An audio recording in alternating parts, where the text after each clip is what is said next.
Good morning. We're here with Kathy Fabor, the UN architect, who's going to tell us some of the work she's done as far as making the UN accessible. The UN just finished a big project, the Capital Master Plan, and thank you very much, Kathy, for having us today. Thank you, Rana. I'm Kathy Farbat. I was the project architect for the Capital Master Plan and involved with the renovation of both the conference building and the General Assembly. And the great thing about the Capital Master Plan was that it gave us the opportunity to take a close look at what we can do to make this headquarters more accessible. As an example, we are in conference room 4 of the General Assembly building. And we take a look at close look at the desks and the whole area of the floor, and we wanted to make the entire conference room 4 accessible, wheelchair accessible. We actually cut the lip of the desks so that it meets the wheelchair height, but we did it in such a way that you never notice it before and after. In addition, we eliminated all the advisor seats that were fixed seating, if you recall. And they were too close, correct? Exactly, and we eliminated all the fixed seating. We made the aisles wider.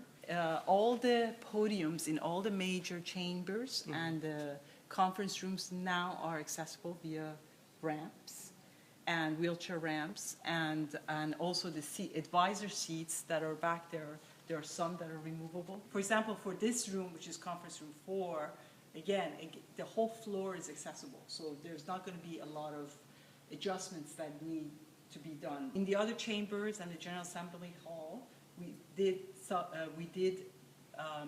areas that are accessible, and when we go to the plenary hall, I can point those out to you. First, we have to measure the desk heights and see if they can be, if a wheelchair can actually get under the desks. And we realized in some cases, in the General Assembly Hall, we were short by 3/4 of an inch. I mean, these are the dimensions that we had to deal with. So we took the desks and we said, okay, we have to raise the desks to make sure the wheelchair gets underneath. But then we had to introduce the digital signs, the country name signs. So in doing that, we realized that we're cutting the face of the member states off by doing that because of the camera angle. So we had to play tricks with the desk. We used the light box as our tool.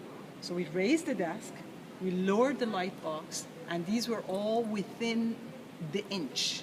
One of the greatest things that in the history of the UN that wasn't done before was that to make sure that both the rostrum and the podium are wheelchair accessible. We had to modify the staircase and to include a lift here, and also the historic stairs that you see there.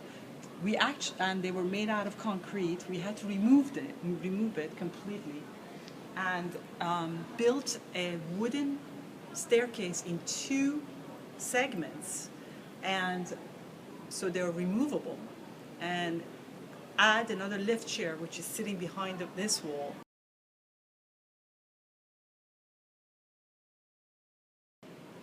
The challenges that I see are the actual condition of the architecture of the buildings.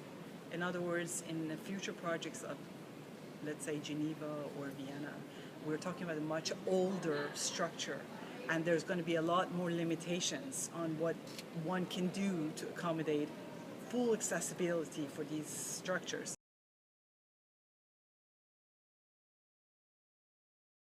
Just the fact that the aisleways are wider and the desks are higher, and there's more, the doors are wider, and there's assistant doors, and there's unisex bathrooms, and there's bigger bathrooms, brighter hallways.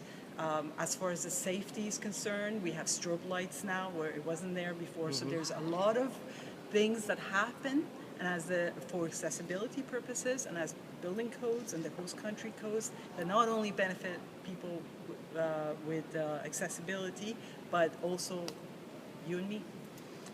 That's it. Accessibility, I guess, is not just for people with disabilities. It actually benefits the entire society. And on that note, I want to thank you very much for taking the time to talk to us today. Thank you very much once My again. pleasure. My pleasure. Thank you.